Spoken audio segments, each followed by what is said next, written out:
Hello, everybody, and welcome back to Cult Musical Zone. And today we're going to talk about, in our opinion, the groundbreaking and criminally underrated cult masterpiece, Josie and the Pussycats.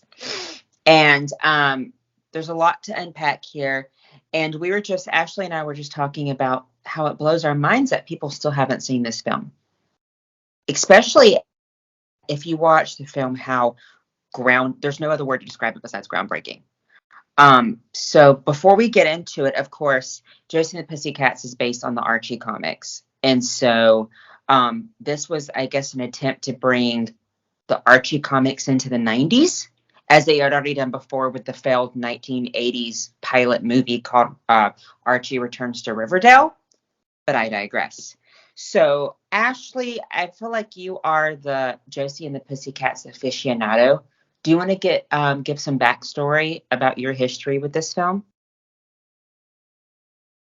As I mentioned, I could talk about this forever. It has formed who I am as a person. So I saw this movie. I was a freshman in high school. I was I was a cheerleader, which surprises everyone I talk to. Like, I literally got into it because I wanted to dance, and the first dance we ever did was like Prince's 1999. So I was like, I'm a cheerleader. And then this movie came out, and I was like, maybe I want to be in a band. Maybe I want, like, I saw the movie, fell in love with, I don't know, the entire cast in both pure and unpure ways. Like, we'll talk about Alan Cumming at length, I promise. But I bought the CD. I had a purple CD player that locked, so when it fell, it wouldn't fall out. Like, her CD player in the movie is almost the exact one I had, but mine was purple. Um, it's I was obsessed with it, and I have shown it to every single person that I can throughout my life. My old roommate, like right after college, I was like, Justin, we have to watch this movie, and we used to quote it all the time. Like, it literally is a part of me in a way that most movies are not.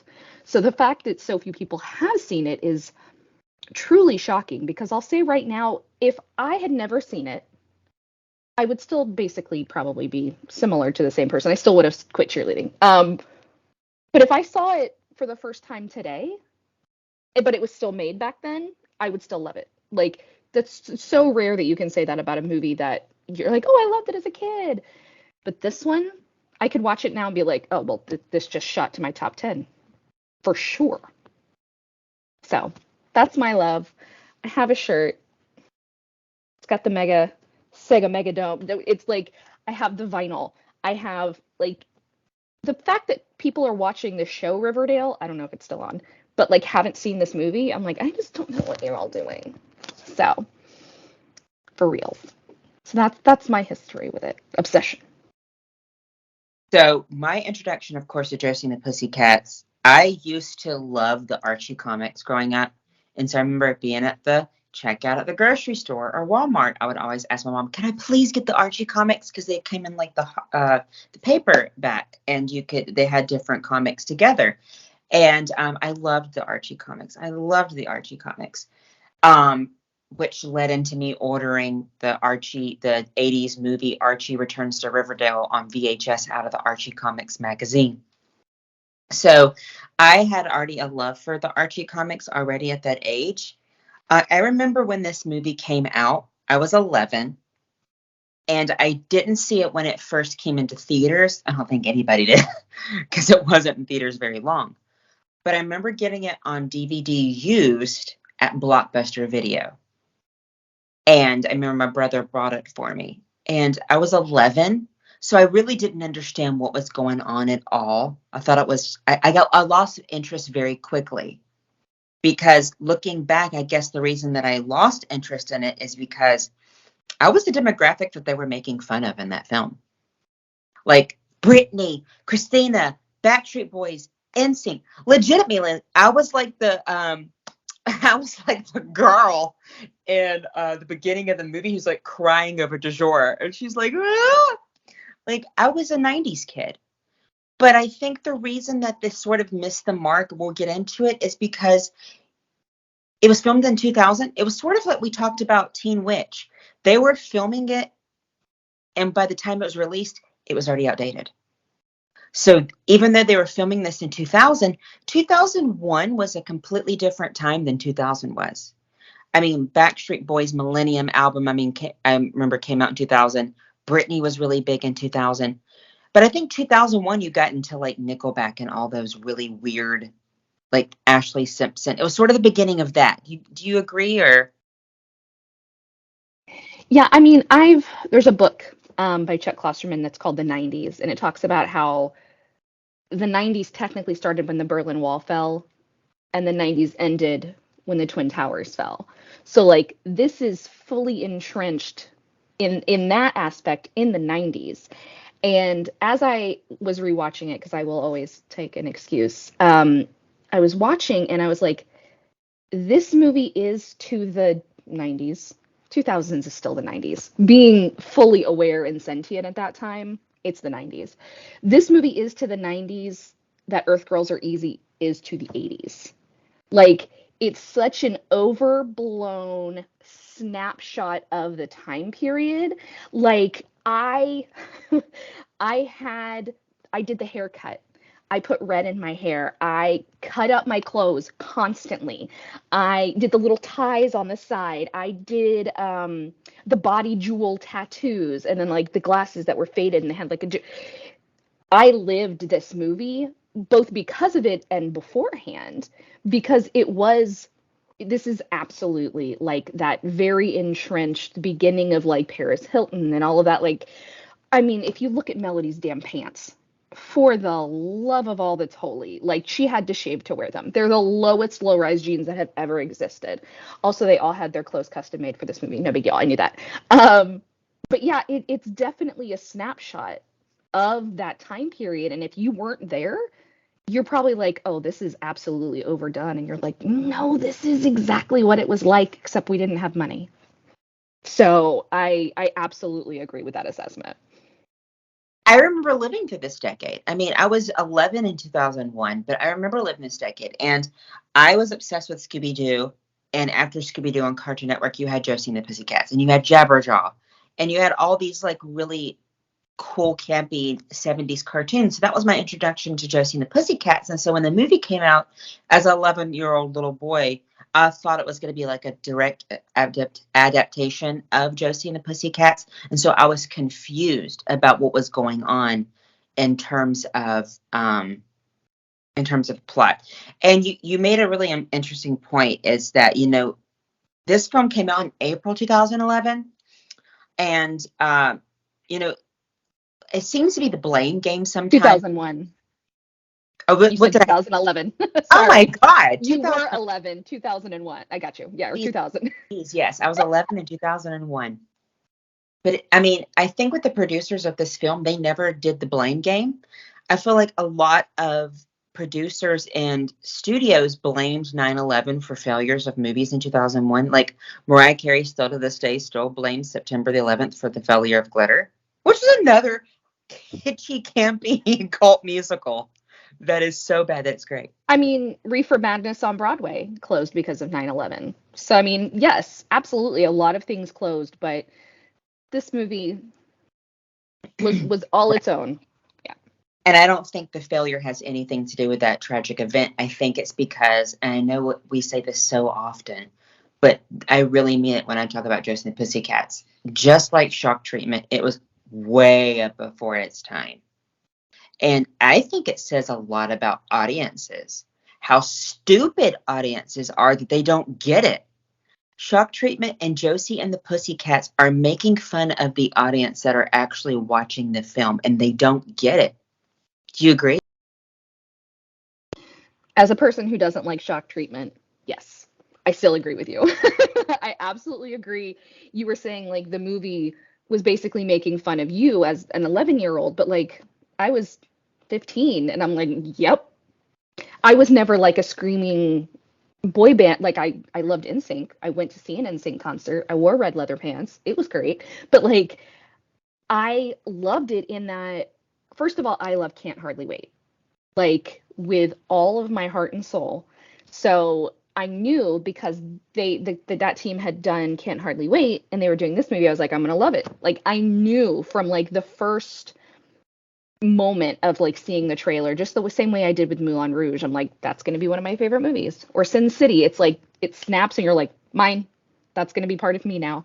But yeah, absolutely. I think people don't get the switching of trends so quickly and people selling things within selling things and like the movie is so if there's she has a McDonald's bathroom like it's all a joke like that's the whole Alan Cumming turned towards the camera and like like it's a very tongue-in-cheek movie and you're absolutely right people did not get the satire in it really.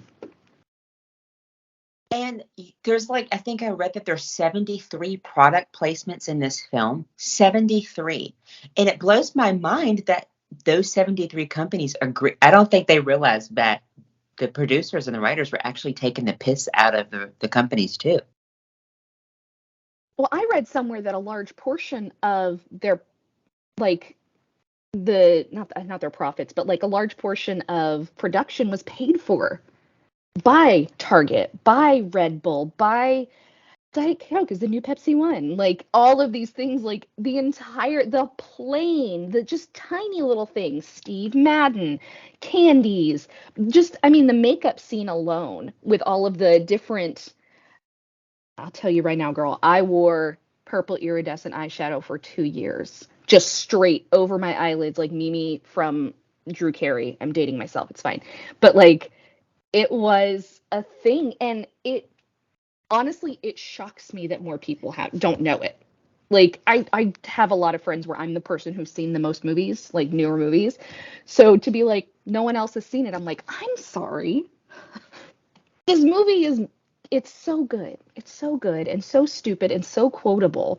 And I still laugh the entire way. There are a few like fat phobic moments that I'm like, but it's fine. We were coming out of like the Kate Moss era, so I'm like, it was there. But still, I mean, it was still poking fun, and I'm like, I'm fine with that. That's good. I'm fine because I'm giving them permission apparently. But I think even like the racial jokes and the fat phobic jokes, they're even done in a way. This movie's so like layered. It really truly is. Like it says the shocking things, but at the same time it says it and it's like doing it in a way that's actually making fun of American culture and consumerism. Because I mean, America is the land of consumerism. And I think and I think it's a really weird premise, and we'll get into the plot. I mean, to take these like well-known beloved quote unquote characters, because I mean the 70s to the 2000s was a huge gap for there to be no sort of mention of Josie and the Pussycats. Like I said, the Archie comics were really trying to sort of break into mainstream again, and it didn't happen. They had like animated direct to like Archie's Weird Mysteries, which were like, Archie meets vampires, Archie meets witches, and things like that. But it was really hard for them to update the Archie comics and Josie and the Pussycats and all those Riverdale characters for for modern audiences. So what's really interesting is that they took these characters that were already well established, and instead of making them like ditzy, stupid, like, let's just sing like the Cheetah Girls, it was they took them and they made this plot of like consumerism and that they were sort of like Shock Treatment and Phantom of the Paradise, victims of the music industry.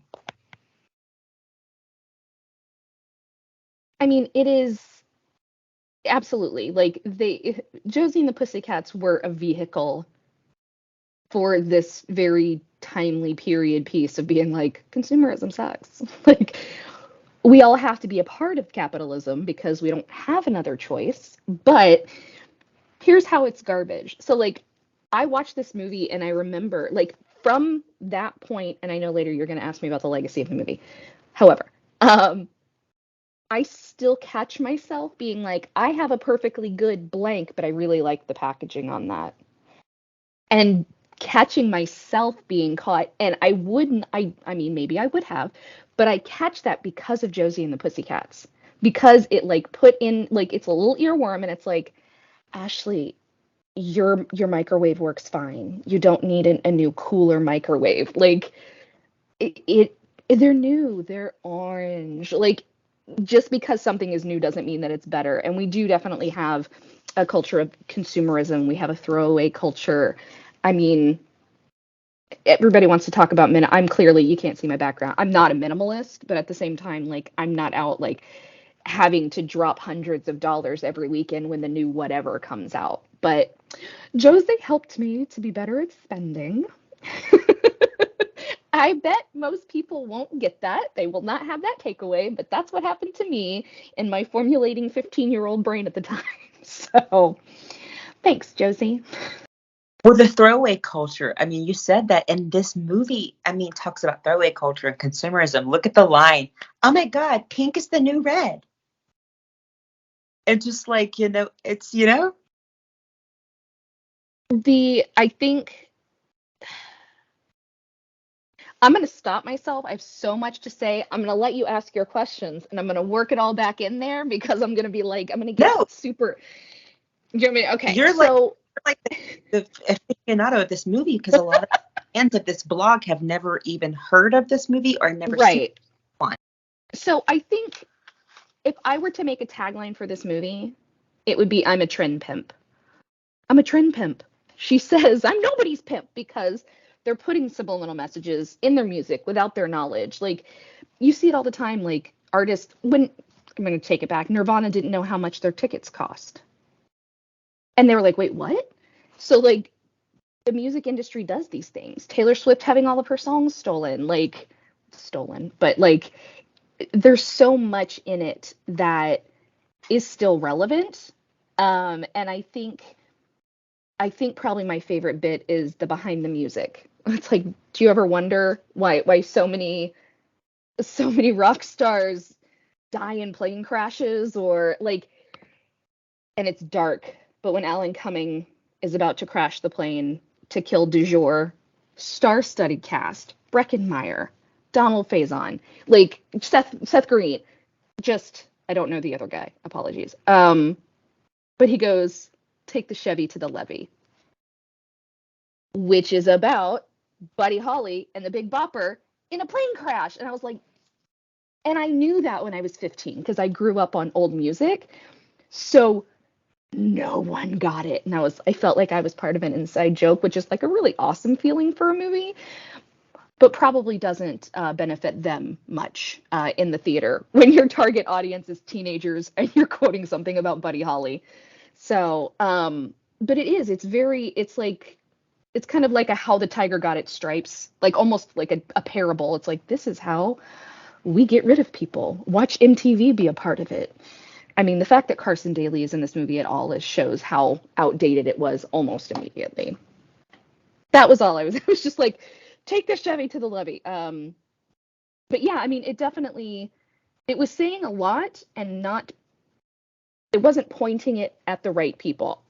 I'm the perfect demographic, but this was a teenagers movie, and like everybody in it is hot, but I think the humor and the message was a little too nuanced, and that's very likely why it didn't do as well as it absolutely should have.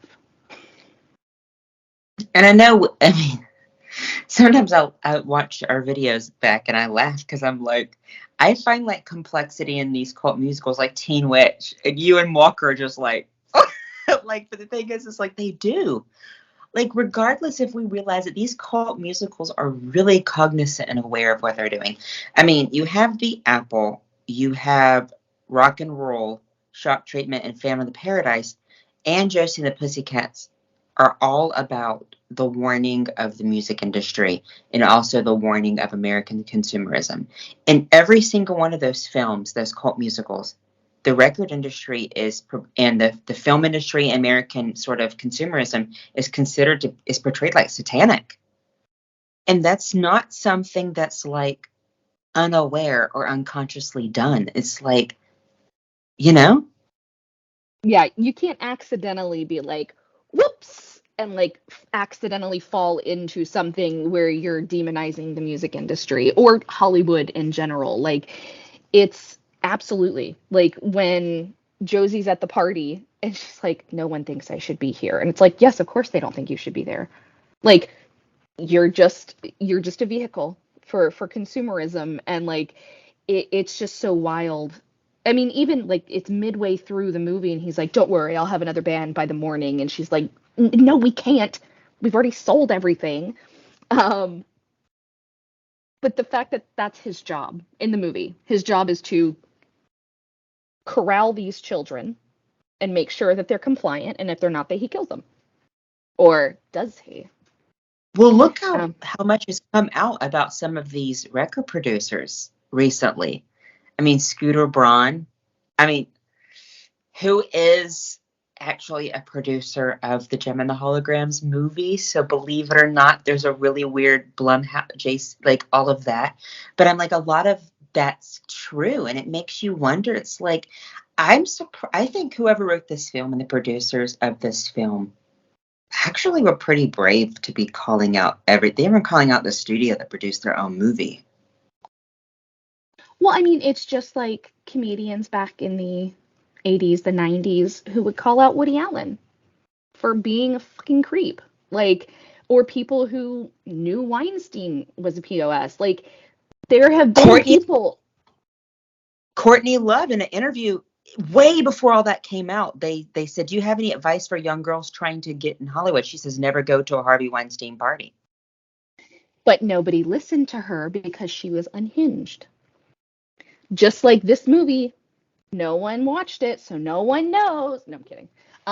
But like that's the thing. Like there always have been people calling out said things, and sometimes they're under the guise of a lot of rhinestones and feathers and guitars and pithy comebacks. Like I'm here because that was in the comic book. Like you don't see. I mean, and the reason why you see so much in Teen Witch is because you've watched it so many times. And the reason why I see so much in Josie is because I've seen it so many times. So, I mean, people can think what they want, but we're right. And I did not judge you for thinking that about Teen Witch. I was just like, I definitely didn't get that. That's what comes from not watching something for 30 years. Um, so I mean, it's just this movie's so complex, and it still doesn't get the recognition that it deserves. It still doesn't. What That's part of the legacy, but like, and we'll get to that. But it's just like this movie. It makes fun of the Spice Girls. It makes fun of Backstreet Boys. I mean, I'm surprised, these butthurt sort of like plastic like celebrities and companies didn't like retaliate against this movie. But maybe because it failed and how glittery and sparkly it was, they didn't catch on to it either, that they were getting made fun of. Or it could be like the producers where nobody audits you because it didn't do well. And they're like, nobody's going to know that. And I'm like, well, see, you brought up the Spice Girls. Well, Alan Cumming he plays like a journalist in Spice World, and then he comes back with his long hair and his accent that, by the way, sounds exactly like Tim Curry in Clue. Just want to point that out. I was like sewing as I was watching it, and I was like, well, clearly I'm going to watch Clue next. But no, I mean, Maybe he's the same character. I like it because he is. He's kind of like the puppet master. I mean, depending upon which ending you watch. Um, but I think, I mean, the fact that Serena Altschul and Carson Daly, Ari Spear, like there are so many people who are in the music industry, or not me, I mean, like tangentially or whatever. They're like, yeah, we'll definitely be a part of this movie that's talking about hawking, subliminal messaging to children. Absolutely. But it was kind of like in Zoolander where they have everybody on the red carpet, and Natalie Portman's like, too attractive. That would be my only hesitation in pursuing a relationship. Like you got Natalie fucking Portman. Excuse me. I don't know if we're allowed to curse in this. I'm holding back. Speaking of cursing, I did. So I have the movie. I have a vinyl. I have a lot of stuff, but like I bought it on Amazon so I could watch it in my room. And they say shit, I think, twice in the movie. And the first time it's Alan Cumming like hitting the like the whole thing, and he goes, "Oh shit!" It literally goes grunt, groan, and I was like, because I always have subtitles on. I was like, that's not what he says. And then when the military guy comes in and he goes, "Holy shit, that girl's got a skunk on her head." It wrote, "Holy smokes," and I was like, what are you doing? This is ridiculous. Well, apparently to that, the Archie comics, this is so ridiculous.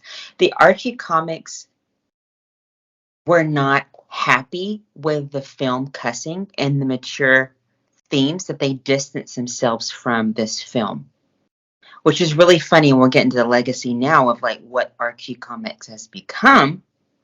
But so yeah, I mean, the Natalie Portman thing in Zoolander, but also like the Carson Daly and all of these, Eugene Levy, all of these people appearing in this film. It's hilarious and it's so campy and blah blah blah. But it's also terrifying because you're also thinking in your head, you're like, they know, they're in on it too. 100% in on it. And like I love I love seeing people playing themselves in movies and making fun of themselves in movies. Always Be My Maybe, Keanu Reeves making fun of himself. Like I love stuff like that where they are. And I think the movie can be seen as such dumb humor. There's some slapstick. At one point Melody's eating ramen with drumsticks.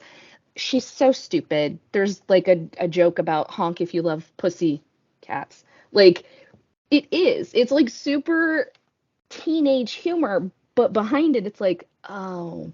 But I mean, Alexander Cabot III, at the end he's like, I'm not this. I'm not what I wear. We're not what we wear. It's like, be happy in your weird life. Lisping Lisa and White Ass Wally. Very weird part. But like it totally is. I was never like a big Archie comics gal. I guess I just missed that. I always saw them. I always thought they were cool, but I was just like, meh, I don't really care.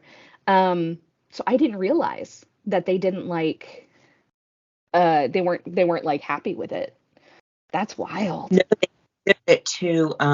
they considered it too mature.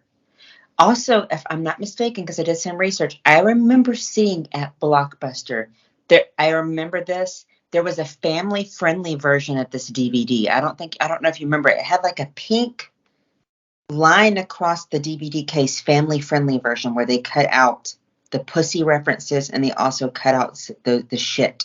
So that might be sort of the why you got the whole like subtitles, because it was used for that. But there was a family friendly version of the DVD that the Archie sort of estate, sort of Archie comics approved of. This movie was made for teenagers. If you don't think that teenagers are saying shit and know what pussy means and why it's funny, like, you are absolutely kidding yourselves. Like, it's so ridiculous. It's not. It's kind of like Rocky Horror being on Disney Plus. Like, it's like, you guys, none of this is new. It's not porn. Like, there are two bad words in it. That's so weird to me. Like, don't worry about us brainwashing the youth of America, but that S word, no thank you. Mm-mm.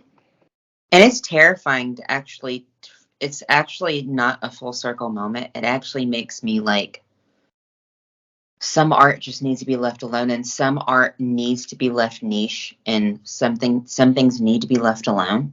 Like, I'm glad that Josie is sort of not been sort of tainted by stuff. That's why I'm glad. I know you're like, not again. That's why I'm glad like Shock Treatment and Teen Witch haven't been commercialized like Rocky Horror has. Because if you would have told us 10 years ago, Disney is going to own the Rocky Horror Picture Show and own the entertainment home rights for it and put it on a streaming, well, we didn't know what streaming was, but put it on a home video platform, we would have, you know. I mean, even when Rocky Horror was on VHS, on VH1, they would edit it. And I'm like, why are you even doing it? I'm like in fourth grade, and I'm like, this is stupid. But like, there, there's very little in this movie that I feel I would even take out. There's one line he goes, "You know who's funny? Bill Cosby." And I was like, "Ooh, that didn't age well." Ooh, that's another But one that people would bring up. yeah, but It, the thing is that that there was whispers of him all the way from the 70s. So they were probably even aware of that too. They weren't even whispers. There were people blatantly talking about it. And it like that was the one thing that was like I don't know. It just like it is such a snapshot. It is so very encapsulated in like a 3 year span that it only makes sense if you existed during that time. Um, that I just, yeah, I can't see this being commercialized. It's so funny because I was thinking about it as I was falling asleep, as I often do. I was like, I hope they never try to remake this because it's not going to work. It was like, didn't they remake The Craft? They made it into a show, I think. And they did it with Heathers too. And I was like, I know you don't like Heathers, but like, leave things alone. I like Heather. I don't like the musical Heathers. I like the movie Heather. Oh, got it. The musical Heathers. Okay, got it. Um, but like they made it into a show, and I was like, no, baby, that's the whole point is that they're huge bitches and they suck. You're gonna make it like PC, which obviously we would prefer people in the world to be, but the whole point is that they're garbage, or at least That's Heather. why Anyway, two is because they made the Sanderson sisters nice and gave them like a redemption arc. And like The Craft 2, which is a movie, it's like there's a reason like Nancy's like a single mom now or some bullshit. I don't know. It's just like I mean that's where she was headed. Not that there's anything wrong with that, but like they're like, honey, I told her you're white trash. Like you're white. So but no, I did not watch Hocus Pocus 2 for this exact reason because I was obsessed with Hocus Pocus my entire life. And I'm fine with people loving it now, but like I don't need the second one. I'm solid with it ending. It's the same reason why I haven't seen Toy Story 4. I like the first 3. It finished. Um but yeah, I am the other obviously Alan Cumming was in Romy Michelle's and which was filmed like maybe 5 years before. I didn't check, but like where the screaming girls who were making fun of them out of the Jeep, they're like, "You're going to be playing there forever," and like go away to singing du jour. Alan Cumming says some people have to wait for their 10-year reunion for that kind of revenge. Like, what are you gonna, what's the point of being famous if people you went to high school with don't want to kiss your ass? And then he says some people have to wait for their 10-year reunion for that kind of revenge. And I was like Romy and Michelle's, where you made oh, and of course they're not connected. But in my tiny little Alan Cumming brain, I was like, yes. you movie kind of reminds me of I don't know why I thought about this. Do you know the Brady Bunch movie and a very Brady sequel? How self-aware it is of making fun of it, and even how the actors in it are not necessarily like the alumni of the Brady Bunch are not playing the Bradys, but they're it's like you have both Marcias, both Jans, etc. It sort of reminds me of that of how self-aware it is. Yeah, I wasn't out here to win Oscars. It was like we're gonna make a fun movie, and I think, I mean, even as I mentioned, Can't Hardly Wait is it's a very it's a pretty true depiction of like what it was like to be a teenager at that time.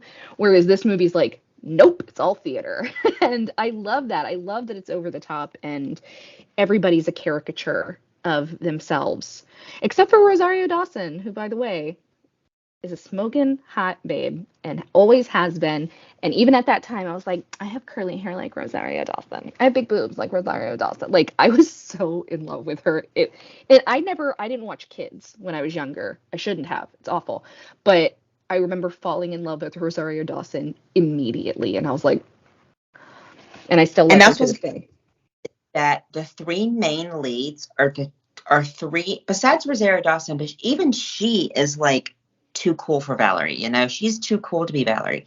But if you look at like Rachel Lee Cook, is it Rachel Lee Cook, and then Tara Reid and Rosario Dawson, you couldn't have chosen three different from like so far away from the adaptation, but three better actresses to play. Because I know Rachel Lee Cook was in She's All That and the Babysitters Club movie, which I prefer the Babysitters Club TV show, but whatever.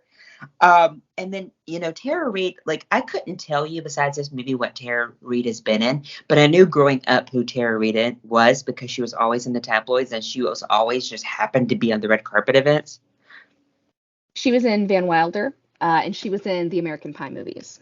That's like I knew her from American Pie.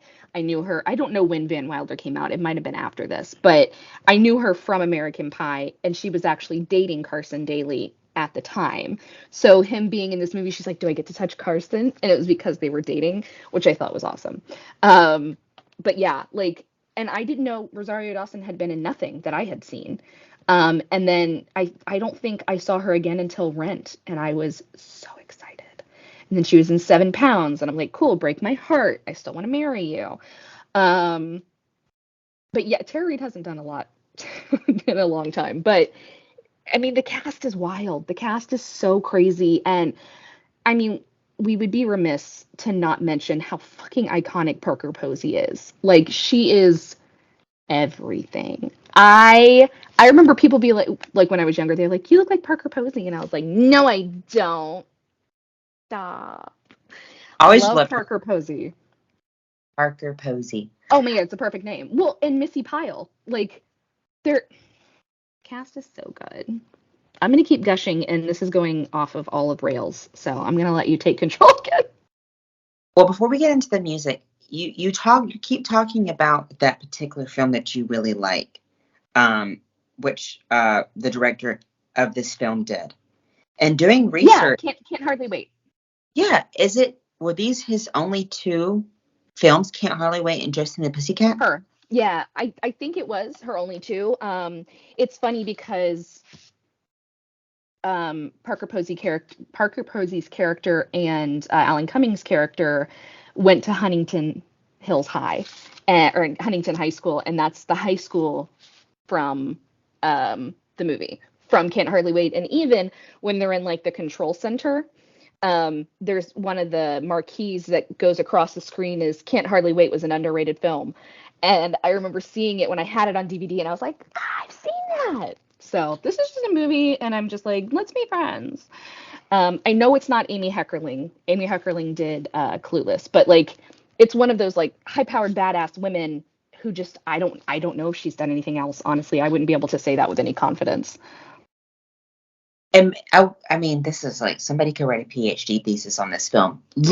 Honestly, legitimately, talking about how many product placements are in this film, but also how many subliminal messages are in this film. Like, I think it's probably shot by shot, screen by screen, second by second. There's sort of subliminal message. I tried to count them one time with my old roommate Justin. We like would pause it and we were like, Tide, McDonald's, Target. Like we would try to count like the different things, and like in the scenes with the city scenes, all the different kinds of stores. And I'm sure that there are like designer clothes that I would never know. I'm like, I know what Steve Madden is because they had cool ads. Um, but like so much like I don't know how they did it. Like there was so much that they had to include and like packed in, like you said, scene by scene. And it's all modern. Like it's all like I think the only we'll talk about the music you said. But anyway, like it's all just like a lot of that shit doesn't do people buy candies, the shoes anymore? I don't think so. But I remember very clearly an ad with Dennis Rodman when he was dating or married to Carmen Electra.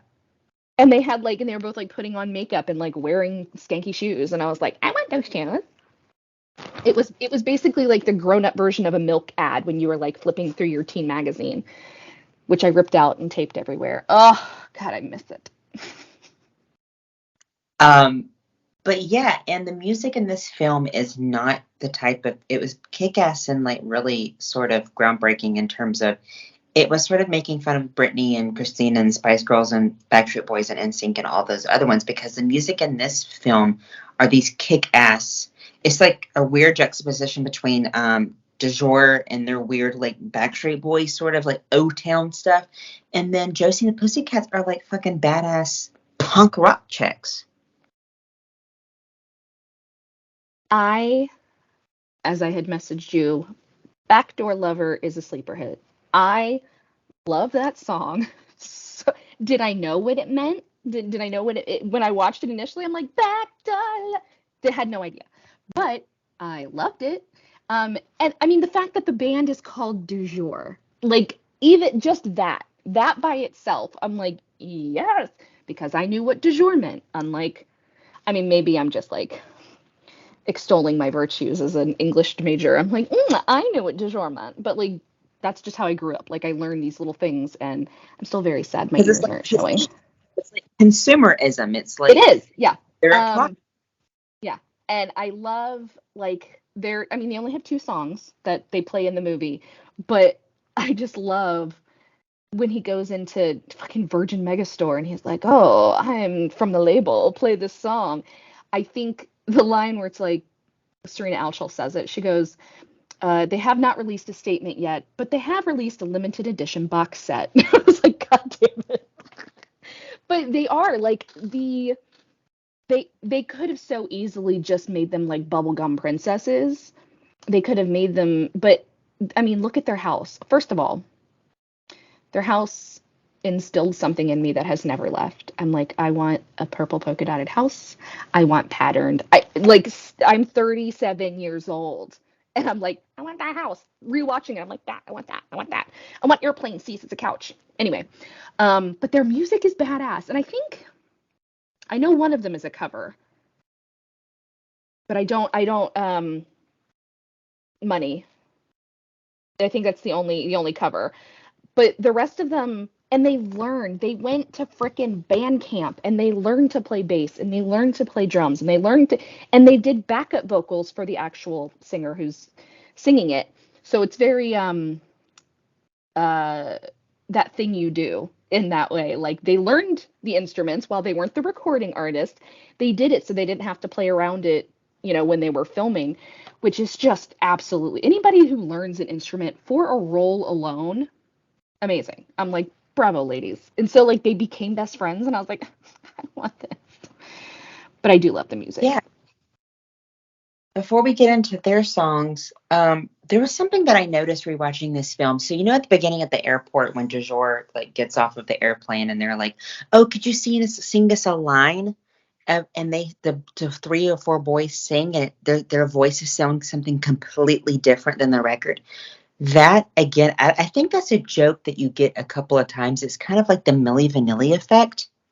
What's like you don't even have to be a singer to be a singer. Chances are it's not even you on the record. Like, Josie's like, she's like, we sound, when they like, they perform and then like they record their vocals and she goes, we sound so different or something like that. Yeah, they asked them to do I think it was the inside do do do do do do do do do do, and then one of them doesn't even sing. He's like, and just like looking at the camera. I was like, what is going on?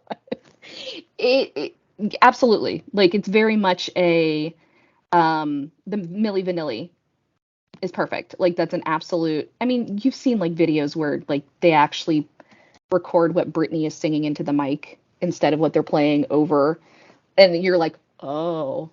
I mean, she's dancing. I'm no shade to Britney whatsoever. But absolutely, where they're listening back to the playback, and she's like, "We sound so.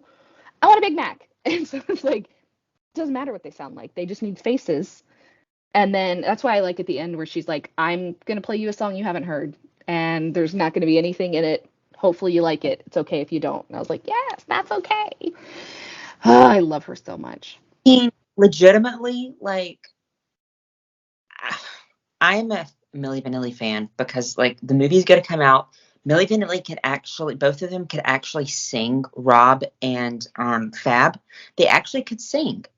Their English wasn't the best. Rob is still, no, Fab's still alive. Rob isn't, but he sings better than the people that are on the record. And he tours throughout Europe because he's from France and he's going to be releasing a new album, whatever. And the controversy, I was probably one or two when that controversy happened. And like the backlash, people, they were getting death threats. People were making fun of them. And sort of like with this whole movie, 10 years later, people really don't give a shit if people are singing or not. Well, I mean, we're talking about musicals. My Fair Lady, she doesn't sing. Audrey Hepburn does not sing any of those songs. The guy who plays Freddie Einsford Hill doesn't sing any of those songs. Like, Crybaby, Johnny Depp does not sing any of those songs. Johnny Depp can sing, Very well. yes, but not what they wanted. So like they've dubbed over it. They're like, nope, that's not the voice we want. I learned recently that last year, literally, that Zac Efron didn't sing in High School Musical, and I'm like, I mean, Puberty. he's saying they said that his voice, yeah, his voice they wanted his voice to sound differently because he could sing, and I guess he sang in the second one or something, which I didn't see because I was already like, no, but who gives a shit? Like they put on a good show. Who cares, man? Like it's not. It's very Singing in the Rain, the whole thing. I'm just like, get over it. Be entertained. Yeah, Christopher Atkins in the pirate movie, he had his voice blended with the screenwriter. And then of course in Loose in Mame with Lucille Ball, they blended her voice and then blend her voice again and then blend her voice again in order because she smoked so heavy that she kept giving out a breath. So her songs are actually pieced together from different recordings. But musicals are one place where like I think they were safe, but I think it's like interesting because you have du jour who for all intents and purposes are like kids they found off the street. It's kind of like Spice Girls and like the whole NSYNC thing when they took kids, threw them together and like here you go, you're a band now. Whereas Josie and the Pussycats, they knew each other. So I think there's a real big message about like the women are talented. The women are the ones that are like actually like musicians. I don't know. Maybe I'm overthinking it. Never. If du jour, we're going to act like we're therapists. If du jour had actually been friends beforehand, they would have been able to take down Mega Records. But I'm going to say it like Alan Cumming, Mega Records. But because the girls were all friends and like realized this isn't how we think, this isn't how we act, this isn't what we want, this is happening too quickly, they're the ones who get to bring it down because it's like, bitches. Like, I absolutely think that that's true. I mean, obviously, Du Jour was another vehicle to just get a new band. Um, but yeah, I mean, absolutely. Like, it didn't matter if they could sing or not. Like, all they cared about was like their limited edition Coke cans and their the face. Am I doing your face? Because it's such a good face. Also, the outtakes for this movie are still some of my absolute favorite outtakes from any movie I've ever seen. Like, and this music was so different than what was popular at the time. The Britney, the Christina, the NSYNC and all that. Like, and it says a lot about like what Josie and the Pussycats represented. It was like they were fighting against the system and they were real and they couldn't be marketed. They couldn't be like commercialized. I mean, there's the whole endless trope of you got a band and then they're going to select one who's going to be the rising star. And the thing about makes it quite feminist is that you know the Beatles, One Direction, you know all these bands who like one of them like leaves Spice Girls. Jerry left Spice Girls. Um, and they sort of fall apart because there's really nothing of substance holding it together except one person. But what I love about Josie and the Pussycats is that nothing can tear them apart, and they don't play the game. I do love that. And I love, like, there is one person who is billed as being the star. Like in Sync, it was going to be JC, but it turned out to be Justin Timberlake. Or in the movie, in That Thing You Do, it's Guy on the drums. They're like, no, you wear shades. You're the drummer. And they take it a step further in Josie and the Pussycats because they put her name. It's Josie and the Pussycats, and then they keep excluding Valerie because, and I read this, they were like, no, no, no, it's not because she's black, it's because she's the bass player. I was like, okay. But he's like, oh, I don't have another invitation for you. Why don't you come anyway? But like, I was like, the bass player is great, but whatever. Um, but no, absolutely. Like, she's like, I'm not gonna play. He's like, boo hoo, get out there. And she's like, nope, sorry. So absolutely, like they're unified and they're friends and they have their bus pass. And I agree with you fully. And the music, my favorite songs, I love Three Small Words. It's so like, and the weird thing about this, even though the movie flopped, the soundtrack was, I think, went gold. which is another weird thing. It's like, I did not know that. I think it went gold. Three Small Words is so, I mean, I know that's like, I love Rocky Horror Picture Show. Oh, my favorite song, Sweet Transvestite. You know, it's kind of like, but I love Three Small Words. But I also like Pretend to Be Nice. I think that's probably, I like that song probably better than Three Small Words. And I also like Backdoor Lover because, and when I rewatched it, I'm like, is he talking about anal sex? Is he talking about like keeping things in the closet, like in terms of like not letting him and this woman have like a relationship that are like they can't talk about? Oh, that they have a relationship or talk about, or is it a gay innuendo? It's crazy. I 100% think it's gay because that was the whole thing. Like, dudes didn't like their instinct. They're gay. They're queer. They're gay. And it was like, okay, well, it turns out one of them was. Okay, big deal. He's the best one now. But like, I think that's really what where the joke was backdoor. They could like, oh, coming through this way tonight to love you for sure. But it was like coming from behind with the lights down low. Come on, like let's let's be real. We could have thought of different words if we weren't being. I mean, be gay. Do it. I don't care. So I actually have the vinyl, which it's gonna. Damn it! It's gonna blur her. We're gonna do this. Hold on. We're gonna turn the background off. Okay, here we go. Yeah. Like how gorgeous is that? And then it's got them on the back. Is this like a reprint or is this like a Yeah, so this is from it's from Mondo. They do a lot of reprints.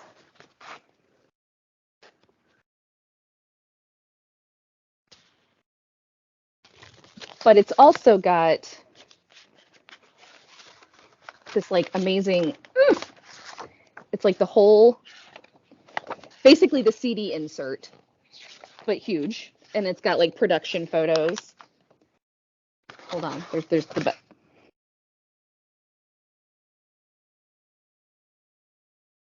how incredible. So it's got their two songs, but it's literally from Mega Records. So like I have my little I can get it out. So I've got the little 45 with like the giant Mega Record logo on it. This is one of my prized possessions. I also have Back to the Future, but like this takes precedence. you are like the Josie stan?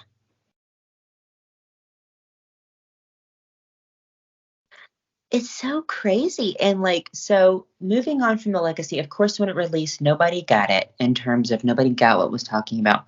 Critics, which I don't give a oh, I've been saying fuck ever. I don't give a fucking rat's ass what critics say about anything because you look at movies like Sophie's Choice and all these weird movies that like win Oscars, but yet under like appreciated gems like Josie and the Pussycats don't get appreciated.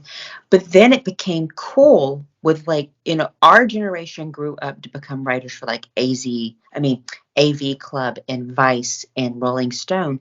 And so it started getting recognition with those online articles. I know AV Club has a really cool article defending this movie talking about how great it was. And if you look at the Wikipedia page, it says that it's getting critically reevaluated now. But I'm like, really? Is it cool to critically reevaluate it because people are like, oh, actually, it was actually ahead of its time? Or do you think it's because our generation is growing up to become those critics that are critically reevaluating it? I definitely think it's us. It's the elder millennials that are coming out and being like, why is no one talking about Josie and the Pussycats? That's not okay. I'm gonna write a thesis about it and then I'm gonna critically reevaluate it. Like that's what I'd do. I'd be like, let's talk about the like I was talking with a friend about how like we try to fit certain things that we love into like anything we create. We're like, I'm gonna add a little in there just for me, just so I know it's there. Like people who love Lost will put the Lost numbers and everything. So like people, it's a real thing. I love Lost. That's a different. It's my other side. Um, but no, I think definitely us growing up and getting those roles and being in those positions to be like, hey, I'm gonna make everyone watch this now. This is we're gonna talk about it. We're gonna discuss it. I'm gonna tell you why you're all wrong. I would love to see that. I don't want it to see it get so popular that they remake it or, edit it and put it on Disney. But I would love for it to get the recognition because I like some really garbage movies, and I am totally fine being like, Polly Shore, son-in-law, great. I know it's not awesome, but this one I will defend to the death.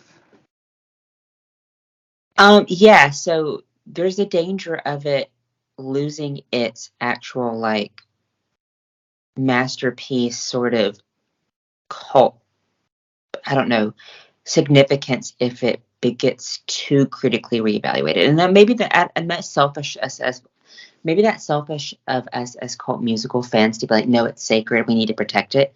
But I think it's because people don't get it. And I don't want it to be one of those movies that it's now all of a sudden cool to like, you know? That it's, oh, like whatever. And it's funny, I wanted to say this point. You're like talking about how this movie is about consumerism. It's like, we still, if anything, the world we live in is much more terrifying than the world of Shock Treatment and Josie and the Pussycats. I think the world that we live in and what their message was, we have didn't listen, and we've got, it's like the woke activism on TikTok and all this stuff. But I'm like, you're using an iPhone 14, living with your parents, you know, dressed in Dior with Chanel number 5 perfume on. I saw, those people who just like walk up to people on the streets and ask them questions. Not like Billy. Billy's fine, but like Billy Eichner can do it, but everybody else is like, "Hey, New York, bop or flop?" And it's like, "Flop." It's like, "Why?" And it's like, because people are living on the streets in their Chanel coats. Like they, you're living out of your car, but you are carrying an Hermes bag. Hermes, that's what it's called. But like, it's absolutely true. It's like that's what socialism. I just watched Clueless, so I'm thinking about socialism. That's what social media is. It's like, hey, look it, but like behind it, you're just like crying, and it's not only is it about consumerism, but it's about showing people your consumerism now. So it's not just like, oh, I'm wearing the shoes. It's like, I found something so fucking hideous that I bought it, and now I have to tell everyone about it. And I was like, your Balenciaga torn up, disgusting shoes? No. These are from Target, and they look phenomenal. Get out of my face. But I think that's a great thing about in Josie, one of the many, is like when she's getting her makeover and she cuts something up to make it her own and make it look better, people are like, oh my God, my mom used to get so mad when I cut up my clothes. And my response was, well, I'm going to wear it now. I'm not I'm not wasting your money. You bought me something. I wasn't wearing it, so I cut it and now it fits me and I'm like, but people don't do that. People want to buy brand new things And and like people, what was that? Sorry, it cut out. and then people want to be like Josie because they think she's like a trendsetter. It's kind of like in Teen Witch when that's why I think one of the reasons that Louise reversed the spell is because she goes to school and everybody's dressed like her. And then Polly says something about to be a star is to be like replicated, then duplicated, then discarded. And I think I mean, I'm talking about. Yes. No, but that makes absolute sense. It's the same with in Mean Girls, where like they cut the holes in her shirt and then everybody starts doing it, and I was like, why can't? And I mean, I'm guilty of it too. Like there's like a saying that's like, I am the product of every woman I've ever met. And I'm like, absolutely. You take things from people and you're like, I want to be a better person. I love the way she approaches problems, so I'm going to take that. But it's not owning it. It's not something to make your life better. It's something to fit in. And I'm like, fitting in is not fitting in should never be the goal. Like you should want to be yourself and be accepted. Being accepted by the people you love or just like being happy with who you are is really, I mean, it's the message of the movie, but like that's the message of life. Like you should be happy with who you are. You shouldn't have to worry about trends. You shouldn't have to do any of this shit. Learn how to sew, make your own stuff, be weird. Like you gotta love you, because no amount of pants or weird headbands or whatever is going to make you happy. Like you can't hate yourself into loving yourself. You just have to love yourself at like the baseline. Fuck, that got deep. But the thing is that this movie is deep, and I don't think people got it. And that's why I love, like, I don't even know if this movie is available on streaming platforms. I know you can buy it on Amazon. I think it was on like Hulu or something for like a minute and a half. Like I said, like I own the DVD, so I'm like I bought it again because I don't have a DVD player in my bedroom, and I was sewing. So I was like, oh, I'll put it on streaming, and I was like, where the hell is it? And I'm not about to rent it from Amazon. Like I'm like, I will give you more money. Take my money, Rachel Lee Cook. Take my money, Parker Posey. Like I was surprised. Like it's only up. But you know what? It just recently, Earth Girls Are Easy was available in streaming. Like, so it was a long time before that one was seen by the masses. So maybe it'll just be released on Hulu or something, and then the weirdos like us can find it and then be weird with us, and then it won't just go into the ether and then have everybody being like, I'm Josie now. And I'm like, you're 12. It's so weird how mad and like possessive I get of my movies. But it's like the 12-year-olds that are like lip syncing to Rocky Horror on TikTok. I'm like, do you actually get it? I mean, do you actually get it? Like, Rocky Horror is one of those movies. Richard O'Brien, if anything, Richard O'Brien created Rocky Horror to be the most un-PC work of literature. That's why he distanced, if you read articles and things with him, that's why he distanced himself from the Rocky Horror Picture Show. He's also slightly transphobic. Sorry to break it to everyone, but he definitely was like, you can cut it off if you want to. You're still a man. And I was like, I'm sorry. You're wearing pearls in a dress right now? Are we doing this? And I think it was in response to like Eddie Izzard or something. And I was like, no, sir. I'm not okay with that. So, yeah, Richard O'Brien has problems. And I mean, I was in third grade when I watched Rocky Horror and I didn't get it. So, I mean, they can sing along all they want, but they have to turn out weird. They can't like grow up and be like sad accountants who wear beige. Like they have to keep being weird and we have to hold them to that. And what I tell people, Richard O'Brien and his ilk, I mean, you have to understand from a different generation, from a different time, from a different place. And I think the best way to deal with sometimes with people with differing views is just to have a sit down cup of coffee and talk. Um, I don't know, I digress. But like, so talking about the legacy of this film, Archie Comics and Josie and the Pussycats and all of the characters sort of disappeared after this movie for years and years and years. Then you brought this up and you're going to be like, what? Here comes Riverdale. And when I first started watching Riverdale when it first came out, I actually watched it and stopped because I mean, I was so attached to the Archie sort of comics and things like that that I'm like, what are they trying to do to this? I've actually recently rewatched it and I'm like, okay, I get it. They're updating it. But Josie and the Pussycats are characters in Riverdale, but they're very, very unlikable. They're mean girls who have like daddy complexes, daddy issues, and you figure out like why one of Josie's the meanest character in the beginning. Like Archie just wants to get to know her and sing with her, and she's like, we're a trio. Like it's like the sort of thing, and it's like, and then you have to realize that, Josie's mom's the mayor of Riverdale, and she's like, uh, and what's it called? She's involved in like money laundering, and then Josie's dad doesn't support her type of music, and then there's like so many layers, and it makes everything complex, and I'm like, that's why I think the generation that loves Riverdale, I like Riverdale, but I think that's why they would go and they're introduced to Josie and the Pussycats on that show, and then they would go to watch this, and there would be such a disconnect with them, you know? And I mean, similar to how you knew the Archie comic world and then you went into Josie, like, I don't get it. they're going to do the same thing. But they probably won't revisit it, which is sad because look at what it's given to your life.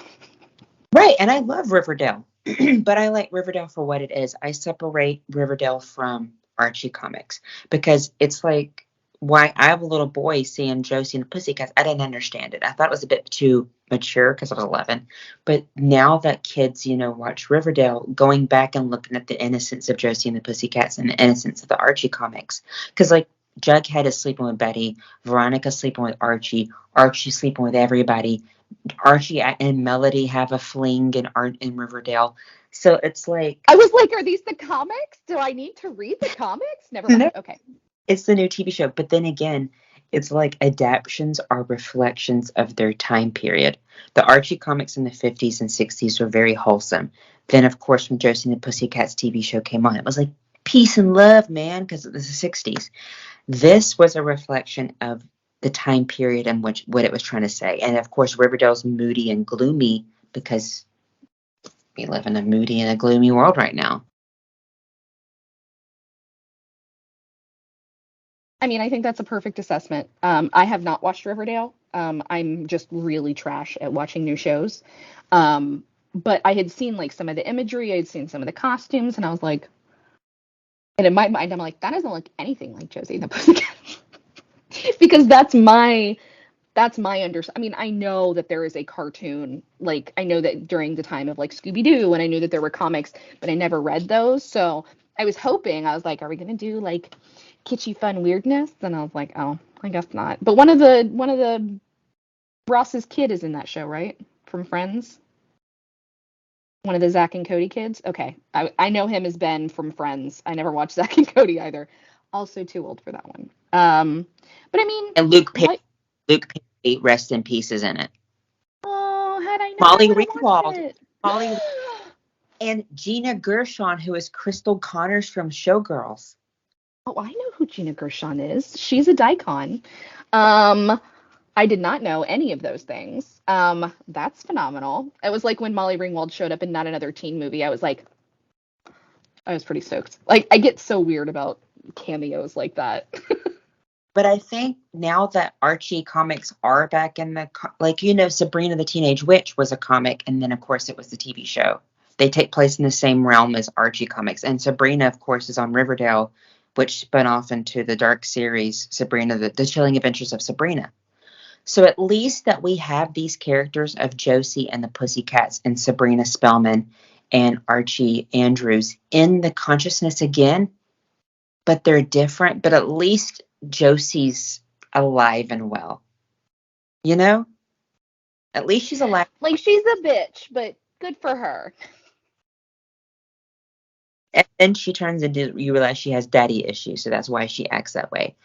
But the thing is, like, maybe Josie and the Pussycats for us, like, we have a sort of, it's endearing to us because it came out in our generation, but also, like you said multiple times, and it's very true, it is a snapshot of how it was when we grew up. This generation, the younger generation who would try to go back and watch it, like watching Spice World, they'd be like, there's no way it was like this. Absolutely, it was like that. Josie and the Pussycats was like, you got to think, Josie and the Pussycats was before reality TV. Yeah, we had Real World and Road Rules and maybe Survivor. I think that was it. So, I mean, this is for the paparazzi being all in their faces and like it's, but the kids these days are trying to bring back the early 2000s, so maybe one of them is going to stumble upon this, and I hope everybody starts dressing like them. I will not. I am too old. I will never ever wear low-rise jeans again. They scarred me. I'm in therapy. But I would love for others to do it. I think that's great for them. But I need my high-rise jeans, mainly pajama pants, because I'm at home, and a dress on occasion. That's what we'll end on this. Youngins, because I'm from the South. Youngins, if you really want to, this is kind of scary that our 2000 is now considered vintage and retro. But like, if y'all really want to like be vintage and retro, bring back the ugly Jinko jeans with the big The bring back the plated sort of Bondage pants. yes, bring back the butterfly hair clips that Lizzie McGuire used to wear.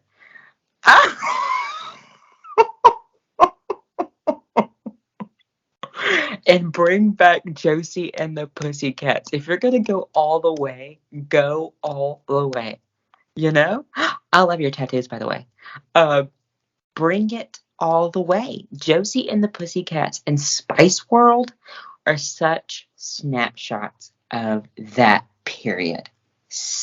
That period. I mean, so I think that's why it's like looking back, like I watched it, I'm like, oh my God, this is like when Apple computers were those big boxes, and then we thought it was really cool because it had like the purple and the blue and the green and the Orange.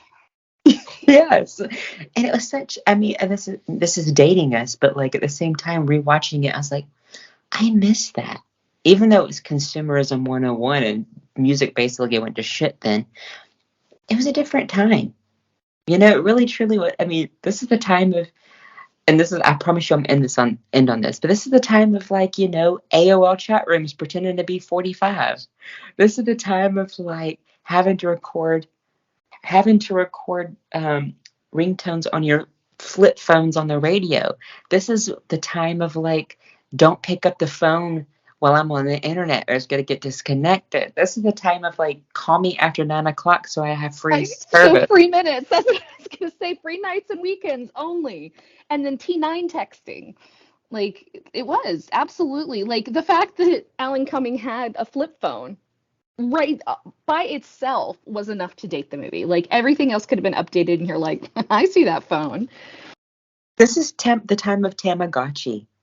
This is the time of like Neopets. This is the time of like Teen Bop magazine where like every boy band looked the same and every girl singer like Mandy, you couldn't barely tell Brittany, Mandy, Christina, or Jessica apart.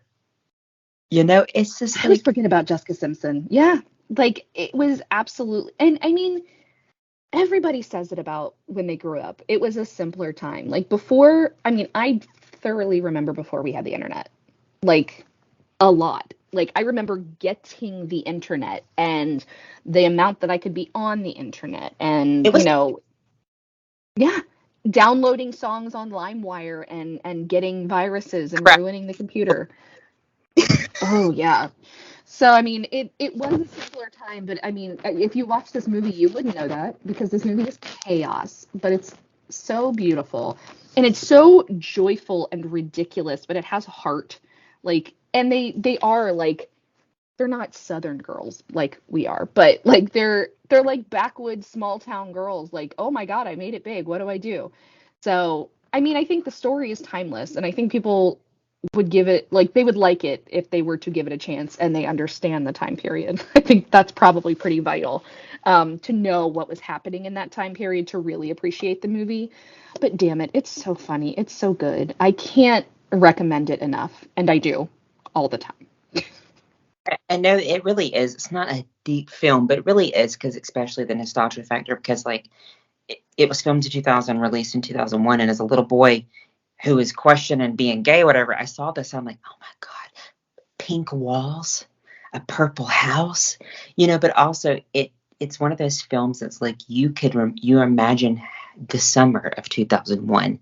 You can imagine like pre MySpace, pre internet. Like if you wanted to write a school essay, you had to look in a book or go to the library to use the internet, which you could only use it for 30 minutes.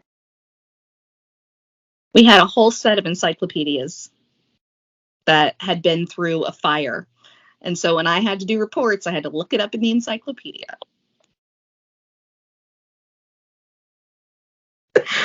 Kids won't know. Kids these days won't know. There is the whole commercialism factor of this movie and the product placement and stuff. But it's still very endearing because we will never have a time like this again where everything was fake. Everything, it didn't matter if you were talented or not, you got a record contract. It was just like, and the dances, and then like, it was everything. This was everything. I mean, I remember like the summer I saw it, I think that was at the skating ring, And then we had a slumber party and I watched it. It was like, I don't know, Ashley. Is there anything else you want to say about this film to leave us, to sort of ride up from the sunset with us? No, I think I got my good stuff out early. I just can't shut up about this movie. I could talk about it. My dog is whining. She's like, "Mother, please." But I'm so glad that somebody else has seen this movie and that I could gush about it with you. Like this has felt like a sleepover and I loved it. If you haven't seen Can't Hardly Wait, I definitely recommend watching it. A little earlier in time, it's definitely more 90s. Jennifer Love Hewitt, Seth Green again, Breckenmeyer again. Um, Donald Faison again. Like, honestly, I think you would love it. It's not a musical. And this is the last question I ask. I have really weird taste in men, but nobody seems to think this. And I keep asking people, I was like, am I the only one? Isn't Brecken like just gorgeous? I know he's drugs and clueless, but Breckenmeyer and Steve Zahn can get it all day, and not all day, but like any day. I could do that, but like in theory, yes, I definitely am like Breckenmeyer, Steve Zahn, just like the goofy, funny dude. Like, yes, please. But Breckenmeyer, I've always thought Breckenmeyer was hot. I think Donald Faison is hot. I had a huge crush on Seth Meyer, like huge. It was upsetting, and it was because of Can't Hardly Wait, and then it was because of Austin Powers, and I was like, I love him, and then I watched Robot Chicken, and I was like, maybe not. we digress because we're getting hot under the collar. Thinking about 90s, 2000 stars. Oh, Lord, Donald Faison. I had a thing for him, too. It was weird. It was weird. Anyway, thank you so much for walking down memory lane with me. I really appreciate it. Absolutely, we'll do this again for Jim. Yes. Yes. Which, that's the last thing I'm going to say. Jim and the Holograms movie does rip off this movie a lot. Okay. It's very serious. Okay. Get more already. So But thank you. probably gonna go watch Josie and the Pussycats again.